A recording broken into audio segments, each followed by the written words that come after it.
Hello everyone, आज के session में आप सभी का स्वागत है। पहला प्रश्न है, what is the type of triangle if the sides of a triangle are equal. प्रश्न में पूछा जा रहा है कि वह कौन सा त्रिभुज होगा जिसकी सभी भुजाएं समान होती है। जैसे कि आप सभी जानते हैं कि त्रिभुज 3 भुजाओं से बंद आकृति होती है। ऑप्शन देख लेते हैं। ऑप्शन ए आइसोस्केल्स ट्रायंगल, समद्विबाहु त्रिभुज, इसकी केवल 2 भुजाएं समान होती हैं, तो ये ऑप्शन गलत है। Option B acute angle triangle, ये वो त्रिभुज होता है जिसके सभी कोण 90 डिग्री से कम होते हैं, तो ये ऑप्शन भी गलत है क्योंकि क्वेश्चन में भुजा से संबंधित पूछा गया है। ऑप्शन सी इक्विलैटरल ट्रायंगल, समबाहु त्रिभुज, वो त्रिभुज जिसकी सभी भुजाएं समान होती हैं, तो यही हमारा एक राइट ऑप्शन होगा।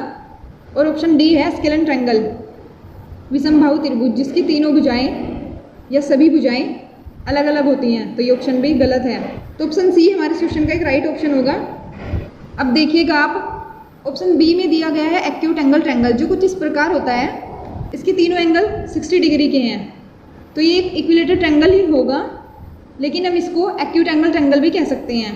पर एक्यूट एंगल ट्रायंगल का एक एग्जाम्पल होता है हमारा इक्विलैटरल ट्रायंगल, तो ये भी हमारा एक राइट ऑप्शन हो सकता था, लेकिन क्वेश्चन में पूछा जा रहा है भुजाओं से संबंधित, क्योंकि हम अपने क्वेश्चन के लिए एक बेहतरीन ऑप्शन का चयन करते हैं, तो इसलिए ऑप्शन सी हमारे क्वेश्चन का एक राइट ऑप्शन होगा, equilateral triangle.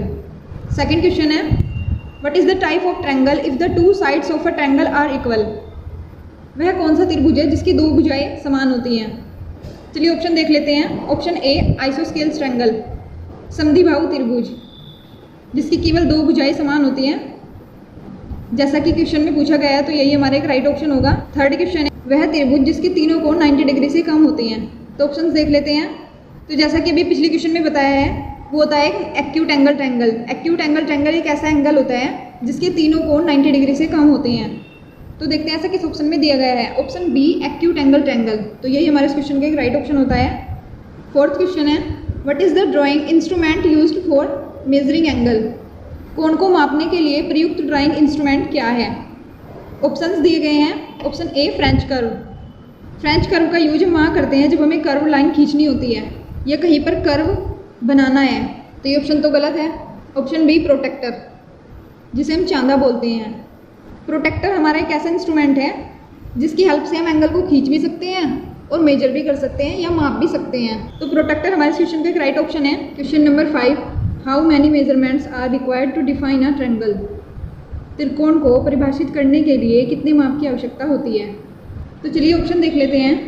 Option A 6 measurements, जिसे 6 माप कहते हैं। 6 माप से हम हेक्सागन को परिभाषित करते हैं, जिसे हम षटभुज भी कहते हैं, तो ये ऑप्शन तो गलत है। ऑप्शन बी 4 मेजरमेंट्स, 4 माप। 4 माप से जितने भी हमारे चतुर्भुज होते हैं उन सबको परिभाषित किया जाता है, जैसे स्क्वायर, रेक्टेंगल, रोम्बस, पैरेललोग्राम, इन सबको हम 4 मेजरमेंट से परिभाषित करते हैं, तो ये ऑप्शन भी गलत है क्योंकि प्रश्न में पूछा जा रहा है त्रिकोण के लिए। Option C 3 measurements. तो देखिए, जैसा कि मैंने स्टार्टिंग में बताया था, त्रिभुज एक 3 भुजाओं से बनी एक बंद आकृति होती है, इसलिए त्रिभुज को हम 3 मेजरमेंट से परिभाषित करते हैं, तो ऑप्शन सी हमारा एक राइट ऑप्शन है। Last option 2 measurements. 2 मेजरमेंट से तो हम किसी एंगल को परिभाषित कर सकते हैं, तो ये ऑप्शन भी गलत है। तो ऑप्शन सी इस क्वेश्चन का एक राइट ऑप्शन है, 3 measurements. Question number 6, what is the third angle of a triangle if the sum of its 2 angles is 112 degree.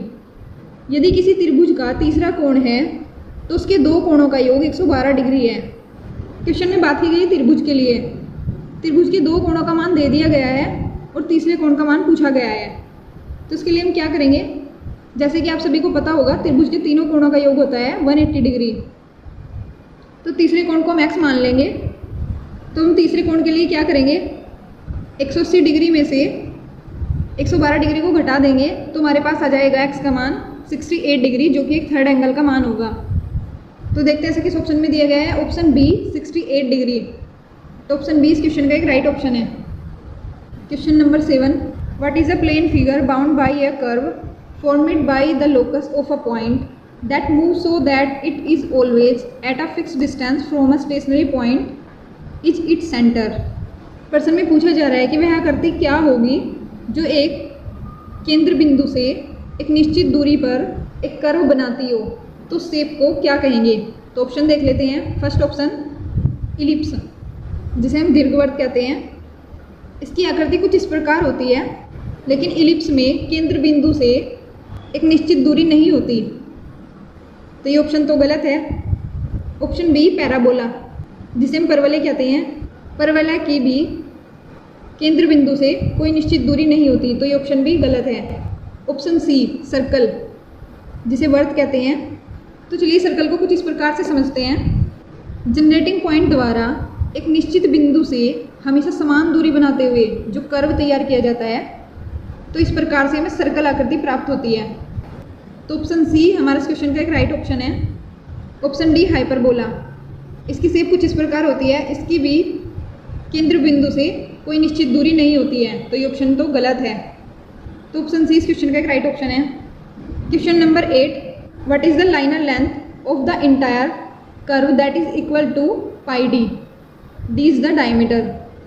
पूरे वक्र की लाइनर लंबाई जो कि पाई डी के बराबर है। तो देखिए, जो कर्व की लाइनर लंबाई होती है उसे हम कहते हैं सरकमफेरेंस, और सरकमफेरेंस के बराबर होता है हमारे 2 पाई आर या पाई डी।